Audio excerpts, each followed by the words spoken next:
Hello friends, मेरा नाम उमा शंकर गुप्ता है। मैं पटना में रहता हूँ। अभी पिछले दिनों मेरे बेटे की तबीयत बहुत खराब हुई, जिसकी एज 6 साल है। उसको सांस लेने में अचानक तकलीफ होने लगी और वो गले से भी मुंह से भी कुछ सही से सांस नहीं ले पा रहा था। तो मैंने उसे पटने में एक डॉक्टर के पास दिखाया। 4 दिन वहाँ दवा चला उसका, बट उसको कोई भी सुधार नहीं हुआ। उसकी तबीयत और भी ज्यादा खराब हो गई। तो मैंने उसे फिर पटना में ही एक हॉस्पिटल में दिखाया। तो वहाँ उसे तुरंत एडमिट कर लिया गया और उसे ऑक्सीजन पर रखा गया और 3 दिन वो वहाँ एडमिट रहा, पर उसकी तबीयत सुधरने के बजाय और भी ज्यादा ही खराब हो रही थी। अब वो मुंह से भी कुछ खा नहीं पा रहा था, उससे उसका खाना पीना सब बिल्कुल बंद हो गया था। इंद्रप्रस्थ अपोलो हॉस्पिटल ले गए। वहाँ पर doctor BB Gupta sir, doctor Namit sir और डॉक्टर सुरेश सर की टीम ने इसका इलाज किया। इसकी तबीयत में सुधार हो गया और हम लोग घर आ पाए। Thanks to doctor BB Gupta, doctor Namit sir और डॉक्टर सुरेश सर और पूरे इंद्रप्रस्थ अपोलो हॉस्पिटल की मेडिकल टीम, जिनकी वजह से मेरा बेटा सही हो पाया। तो ये मेरा पर्सनल एक्सपीरियंस है जो मैं आप लोगों के सामने शेयर कर रहा हूँ और मुझे लगा कि इसको शेयर करना चाहिए, इसीलिए मैं शेयर कर रहा हूँ। Thank you very much. नमस्कार जी, मेरा नाम डॉक्टर वी भूषण गुप्ता है। मैं इंद्रप्रस्थ अपोलो अस्पताल में सीनियर कंसल्टेंट हूँ, चाइल्ड न्यूरोलॉजिस्ट। मैं इस बच्चा राजवीर गुप्ता के नाम से हमारे पास रेफर हुआ था पटना से। इसके बारे में कुछ आपको बताना चाहूँगा।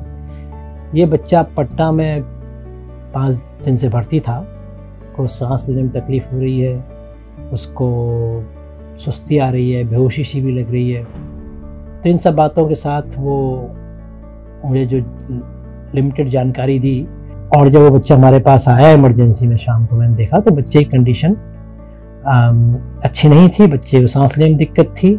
उसके सांस का रास्ता जो है वो रुका हुआ था। उसके दोनों टॉन्सिल्स बहुत बड़े हुए थे और उसके चेहरे पे सूजन थी।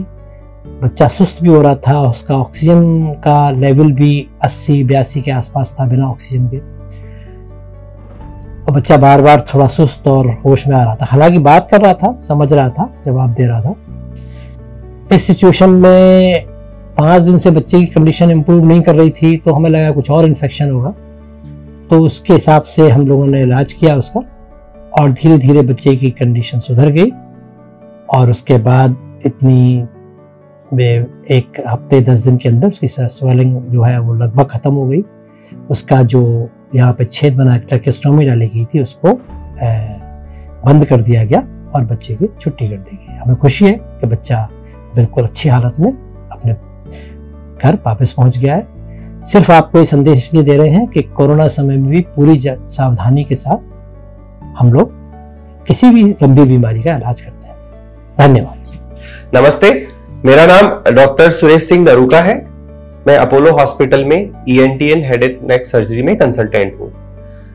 ये कहानी एक पेशेंट की है जो कुछ दिन पहले पटना से आया था। एक 8 साल का बच्चा जिसका नाम राजवीर है।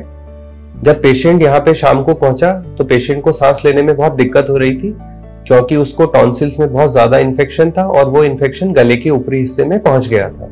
उस इन्फेक्शन की वजह से पेशेंट को मुंह और नाक से सांस नहीं ले पा रहा था। पटना में 4 दिन भर्ती रहने के बाद भी तब उसकी हालत में कोई सुधार नहीं हुआ, तो वो यहाँ पे अपोलो हॉस्पिटल दिल्ली में आ गया। तुरंत ही हमने पेशेंट को ऑपरेशन थिएटर में ले जाके उसका एक लाइफ सेविंग ऑपरेशन किया, जिसको हम ट्रेकियोस्टमी कहते हैं। ट्रेकियोस्टमी करने के बाद डॉक्टर नमित जेराट और डॉक्टर बीबी गुप्ता की टीम ने उसका इलाज किया। जो इन्फेक्शन की वजह थी उसको ठीक किया।